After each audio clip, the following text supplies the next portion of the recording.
Hey everybody, welcome to Storytime with Miss Johnson. Today we are going to be reading Chapter 3 in our book, Junie B. Jones Has a Monster Under Her Bed.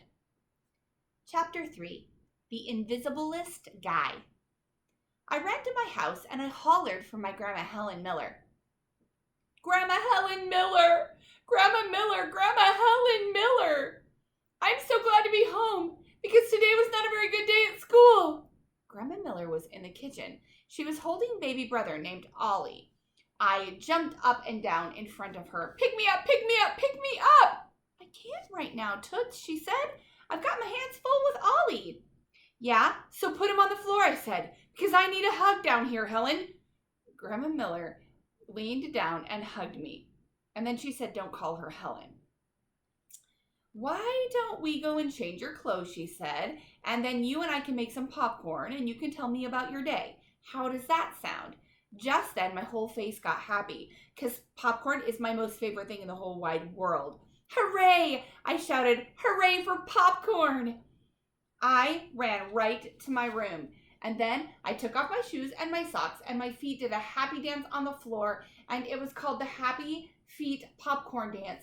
And they danced around and around, and also I jumped up on my bed, and then I sprang to the floor, and then I did a giant twirly on my rug, and I clapped my hands really joyfully. Grandma Helen, hey Grandma, guess what? I'm having a good time in here, and so I'm not even thinking about the monster under my bed. And just then I did a gulp, because I shouldn't have said that, I think. I looked at my bed kind of nervously. What if the monster was under my bed right this very minute? And what if he was looking at my piggy toes?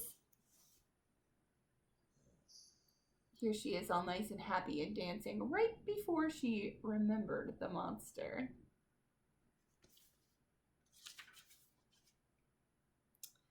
And what if he wanted to eat them? Oh no, I said, oh no, oh no, oh no, because piggy toes look just like little Vienna sausages, I think. I freezed right where I was standing. Grandma Miller? Grandma Miller! Come quick, I need you! I shouted. Grandma Miller flied into my room, and then she picked me up and she hugged me really tight. What on earth is the trouble? She said.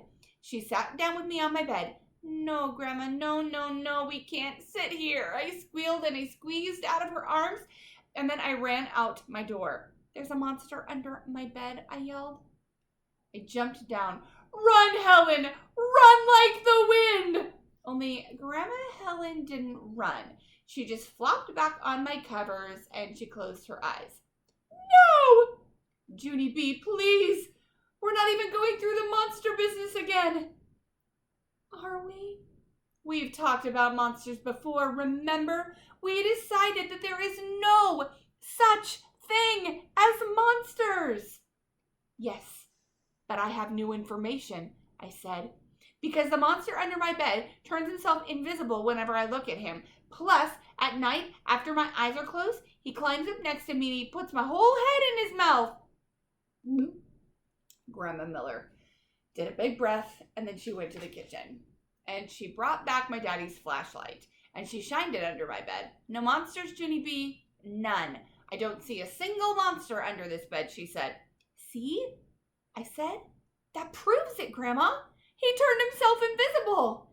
Grandma Miller shook her head. No, Junie B, the monster did not turn himself invisible. The monster simply isn't there. He does not exist. Period. Yes, he does, Grandma. He does. He does too exist because Polly Allen Puffer's big brother said so.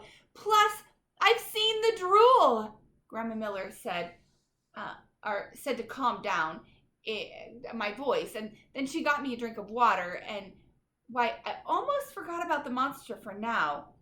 And why don't we just forget about it, she said, and we will go make popcorn. You can talk to your mother about it when she gets home. I bet Mother will know exactly what to do, I thought.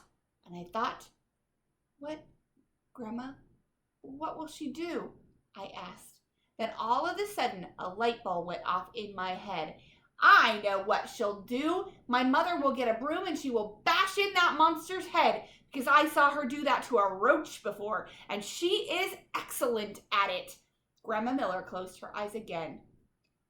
She said, I'm a strange one. All right, everybody, that is the end of the chapter today. Tomorrow we'll come together again for chapter 4, Spooky and Scary. Goodbye.